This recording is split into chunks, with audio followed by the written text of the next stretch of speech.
الله وذروا البيع ذلكم خير لكم إن كنتم تعلمون فإذا قضيت الصلاة فانتشروا في الأرض وابتغوا من فضل الله واذكروا الله كثيرا لعلكم تفلحون وإذا رأوا تجارة أو لهوا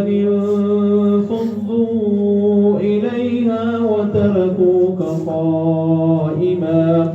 قل ما عند الله خير من اللهو ومن التجارة والله خير الرازقين